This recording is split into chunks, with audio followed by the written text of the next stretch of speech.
we have great privilege. With those privileges come enormous responsibilities.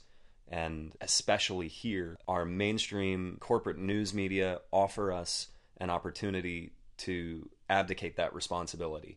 You can choose a television channel to turn on that will give you information in such a way that you can consume it and forget about it and then buy things or switch over to American Idol and watch the advertising. They're a for-profit industry, and that's a failure for our democracy. Over the last 2 years, I've been distributing documentary DVDs on the subway platform in Union Square, handing out films that have an impact on our lives and are going to affect our future that people aren't aware of unless they're actively looking for them, trying to use these films to show people that they need to be looking for that information for their own good because nobody's providing it to them. 9/11 was the issue that started me kind of looking into what was going on, and Loose Change was one of the first films that I found. So Loose Change, An Inconvenient Truth, The Corporation, Who Killed the Electric Car, more recent ones like No End in Sight and Taxi to the Dark Side, some stuff about election issues like Unprecedented, which is about the 2000 election, a film called Hacking Democracy, a really great BBC documentary called The Power of Nightmares. Basically, any documentary that I've found to be well-researched that shows the disparate nature of what's going on and what information is being provided to the public in the mainstream media, every single one that I've selected on its own pierces the veil of what you're being told and what information is actually available that is going to have an impact on your decision-making, but you're not being told by the mainstream media. The feedback that I get from people is overwhelmingly positive. I have people all the time that I recognize that I've given films to before coming back and telling me that they're making copies and sharing them or showing them to their friends and family, and they're responding well, that they had no idea that some of these things were going on. And I love being at that intersection in Union Square because I see a total cross-section of New York. I have friends, because I've been doing this for almost 2 years now, people that I've seen, dozens and dozens of times, ladies, older white ladies in their 70s and young Latino kids who are in high school, and everybody seems, the people that come back and interact with me multiple times it's the thing that keeps me going back down there, because they're coming to me and asking me if I've heard about current events that are going on, not even 9/11 related, just general news items that should be major issues for our country and our population, because ultimately we're responsible for the actions of our government.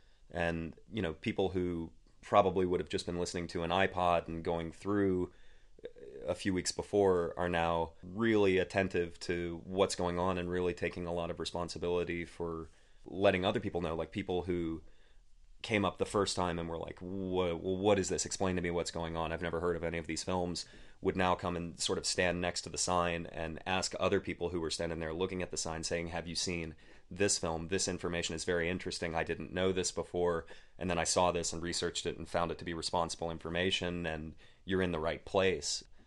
All walks of life. And most of the time, the only people that give me any kind of negative reaction are, it's strange, most of the time they're drunk. And very infrequently I'll have someone who's sort of upper middle class, a wealthier individual who will stand there and just kind of scowl at me until their train comes, and then right as their train comes, they'll say, you're the problem with America. This isn't Soviet Russia, or, don't you recognize that you're jeopardizing the lives of our troops in Iraq? But always, like, right as their train's coming, never with time to actually have a moment's conversation and see if we actually disagree about anything, which we probably don't. I've operated on the premise that what I'm doing constitutes fair use for educational purposes.